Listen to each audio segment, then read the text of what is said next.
Cinema ಬಿಡುಗಡೆ ಹೊತ್ತಲ್ಲಿ ಕಿಚ್ಚನ ಮಾತಿನ ಪೆಟ್ಟು ಯಾರಿಗೆ? ಯಾರ ಅಭಿಮಾನಿಗಳ ವಿರುದ್ಧ ಗುಡುಗಿದ್ರು ಸ್ಯಾಂಡಲ್ವುಡ್ನ ಕೆಂಪೇಗೌಡ? ಹೊರಗಡೆ ಯುದ್ಧಕ್ಕೆ ಸಜ್ಜಾಗಿರುವ ಆ ಪಡೆಯಾದ್ರೂ ಯಾವುದು? ಮಾರ್ಕ್ ಸಿನಿಮಾಕ್ಕೆ ಅಡ್ಡಿ ಮಾಡ್ತಾ ಇರೋದಾದ್ರೂ ಯಾರು? ಸುದೀಪ್ ಮಾರ್ಕ್ ಮಾಡಿ ಈ ರೀತಿಯ ಸ್ಟೇಟ್ಮೆಂಟ್ ಅನ್ನು ಕೊಟ್ಟಿದ್ಯಾಕೆ ಯಾರಿಗೆ? ಮಾರ್ಕ್ ಸಿನಿಮಾ ಬಿಡುಗಡೆ ಹೊತ್ತಲ್ಲೇ ಕಿಚ್ಚನ ಮಾತಿನ ಪೆಟ್ಟು ಯಾರಿಗೆ ಅನ್ನುವಂತಹ ಪ್ರಶ್ನೆ. ನಿನ್ನೆ ಹುಬ್ಬಳ್ಳಿಯಲ್ಲಿ ನಿಂತು ಕಿಚ್ಚ ಸುದೀಪ್ ಘರ್ಜನೆಯನ್ನು ಗಮನಿಸ್ತಾ ಇದ್ರೆ ಎಲ್ಲ ಪ್ರಶ್ನೆಗಳು ಕೂಡ ಮುನ್ನೆಲೆಗೆ ಬರ್ತಾ ಇದೆ. ಕಿಚ್ಚ ಸುದೀಪ್ ಅವರು ಈ ರೀತಿ ಅಬ್ಬರಿಸಿ ಬೊಬ್ಬಿರಿಯೋದಕ್ಕೆ ಆ ಒಂದು ಕಾರಣ ಇದೆ ಅನ್ನೋದು ಕೂಡ ಗೊತ್ತಾಗ್ತಾ ಇದೆ. 25ಕ್ಕೆ ಥಿಯೇಟ್ರಲ್ಲಿ ಒಂದು ಸಿನಿಮಾ ಬಿಡುಗಡೆ ಆಗುತ್ತೆ. ಆದರೆ ಹೊರಗಡೆ ಒಂದು ಪಡೆ ಯುದ್ಧಕ್ಕೆ ರೆಡಿ ಆಗ್ತಾ ಇದೆ. ಈ ವೇದಿಕೆ ಮೇಲಿಂದ ಹೇಳ್ತಾ ಇದ್ದೀನಿ, ಯುದ್ಧಕ್ಕೆ ಸಿದ್ಧ. ಯಾಕಂದ್ರೆ ನಾವು ನಮ್ಮ ಮಾತಿಗೆ ಬದ್ಧ. ಕೆಲವೊಮ್ಮೆ ನನಗನ್ಸುತ್ತೆ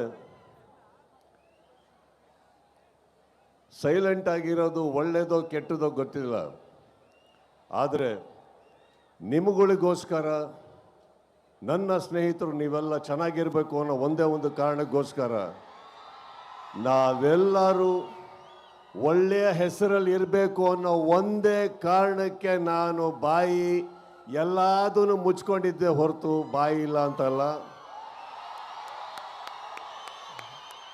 ಬಹಳಷ್ಟು ಕಲ್ಲಿನ ಹೋರಾಟ ನನ್ನಿಂದ, ನನ್ನ ಸಹನೆಯಿಂದ ನಿಮ್ಗಳ ಮೇಲೆ ಬೀಳ್ತಾನೆ ಇರುತ್ತೆ. ಅದನ್ನು ತಾವು ತಡ್ಕೊಂಡು ಬರ್ತಾನೆ ಇದ್ದೀರಿ. ಈಗ ಹೇಳ್ತಾ ಇದ್ದೀನಿ, ತಡೆಯೋ ತನಕ ತಡೀರಿ, ಮಾತಾಡೋ ಟೈಮಲ್ಲಿ ಮಾತಾಡಿ.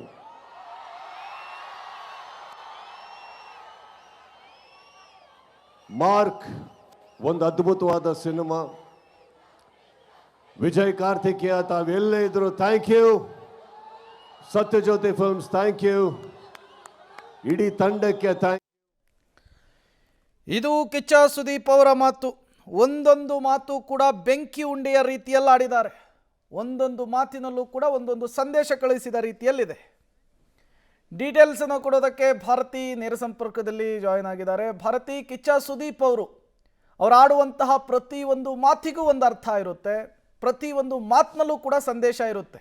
ಹುಬ್ಬಳ್ಳಿ ನೆಲದಲ್ಲಿ ನಿಂತು ಬೆಂಕಿ ಉಂಡೆಯಂತಹ ಮಾತುಗಳನ್ನು ಮಾರ್ಕ್ ಸಿನಿಮಾ ಸಂದರ್ಭದಲ್ಲಿ, ರಿಲೀಸ್ ಸಂದರ್ಭದಲ್ಲಿ ಆಡ್ತಾ ಇದ್ದಾರೆ ಅಂದರೆ ಅದರ ಹಿಂದೆ ಒಂದು ಬಿಗ್ ಮೆಸೇಜ್ ಇರೋದು ಕೂಡ ಸ್ಪಷ್ಟ. ಯಾರಿಗೆ ಈ ಮಾತು, ಯಾಕಾಗಿ ಈ ಮಾತು, ಎಕ್ಸ್ಪ್ಲೇನ್ ಮಾಡಬಹುದಾ ಅಂತೇಳಿ? ಇದರಲ್ಲಿ ಮುಖ್ಯವಾಗಿ ಪ್ರೇಮ್ ಅಂದರೆ ಎರಡು ವಿಚಾರಗಳನ್ನು ಗಮನಿಸ್ಬೋದು. ಒಂದು ಫ್ಯಾನ್ಸ್ ವಾರ್, ಜೊತೆಗೆ ಒಂದು ಪೈರಸಿ. ಇತ್ತೀಚೆಗೆ ತೆರೆಕಂಡ ಸಿನಿಮಾಗಳು ಪೈರಸಿ ಆಗ್ತಾ ಇದ್ದವು, ಸಿಕ್ಕಾಪಟ್ಟೆ ಲಾಸ್ ಆಗೋದಂತೂ ಖಂಡಿತವಾಗ್ಲೂ. ಯಾಕಂದರೆ ದೊಡ್ಡ ಬಜೆಟ್ನ ಸಿನಿಮಾಗಳು ಪೈರಸಿ ಆದರೆ ಲಾಸ್ ಆಗುತ್ತೆ. ಅದು ಕೆಲವೊಂದು ಫ್ಯಾನ್ಸ್ ಹೆಸರಲ್ಲಿ ಈ ಥರ ಪೈರಸಿ ಮಾಡಿ ಬಹಿರಂಗಪಡಿಸ್ತಾರೆ. ನೆಕ್ಸ್ಟು ಅವರ ಬಿಗ್ ಬಜೆಟ್ ಸಿನಿಮಾ ಇದೆ, ಹೀಗಾಗಿ ಮಾರ್ಕ್ ಸಿನಿಮಾಗೆ ಯಾವುದೇ ತೊಂದರೆ ಆಗಬಾರ್ದು ಅನ್ನೋದ್ರ ಇಂಡೈರೆಕ್ಟ್ ಒಂದು ಅವರಿಗೆ ಪಂಚ್ ಕೊಡೋದಿರ್ಬೋದು. ಯಾರು ಫ್ಯಾನ್ಸ್ ಹೆಸರಲ್ಲಿ ಹೀಗೆ ಒಂದು ಗೊಂದಲ ಸೃಷ್ಟಿಸ್ತಾರೆ, ಅವರಿಗೆ ಪಂಚಿರ್ಬೋದು. ಜೊತೆಗೆ ಈ ಫ್ಯಾನ್ಸ್ ವಾರ್ ಅನ್ನೋದು ಇದೆಯಲ್ಲ, ಆಗಾಗ ಬೇರೆ ಬೇರೆ ನಟರ ಫ್ಯಾನ್ಸ್ ವಾರ್ ನಡೀತಾನೆ ಇರುತ್ತೆ.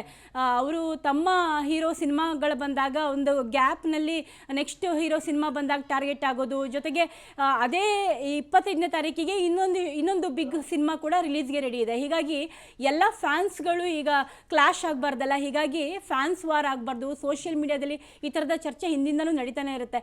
ಕಳೆದ ಸೆಪ್ಟೆಂಬರ್ 2ನೇ ತಾರೀಕು ಕಿಚ್ಚ ಸುದೀಪ್ ಅವರ ಬರ್ಡೇ ಸಂದರ್ಭದಲ್ಲೂ ಇದೇ ರೀತಿಯಲ್ಲಿ ಅವರು ಒಂದು ಪಂಚ್ ಕೊಟ್ಟಿದ್ರು, ಪಂಚ್ ಡೈಲಾಗ್ ಅನ್ನು ಹೊಡೆದಿದ್ರು. ಅದರಲ್ಲಿ ಅವರು ಎಲ್ಲ ವಿಚಾರಗಳಿಗೂ ಈಗ ಬೇರೆ ಬೇರೆ ನಟರು ಫ್ಯಾನ್ಸ್ ವಾರ್ ಮಾಡ್ತಿರ್ತಾರೆ, ಅದಕ್ಕೆ ನಾವು ಸುಮ್ಮನಿರಲ್ಲ. ಈ ಥರದ ಒಂದು ಯಾವ್ದಾದ್ರು ಹೀರೋನ ಟಾರ್ಗೆಟ್ ಮಾಡಿ ಮಾತನಾಡಿದ್ರೆ ಅದಕ್ಕೆ ನಾವು ತಕ್ಕ ಉತ್ತರ ಕೊಟ್ಟೇ ಕೊಡ್ತೀವಿ ಅನ್ನೋದು ಅವರ ಮಾತಿನ ಯಾವಾಗಲೂ ಸಾರಾಂಶ ಆಗಿತ್ತು.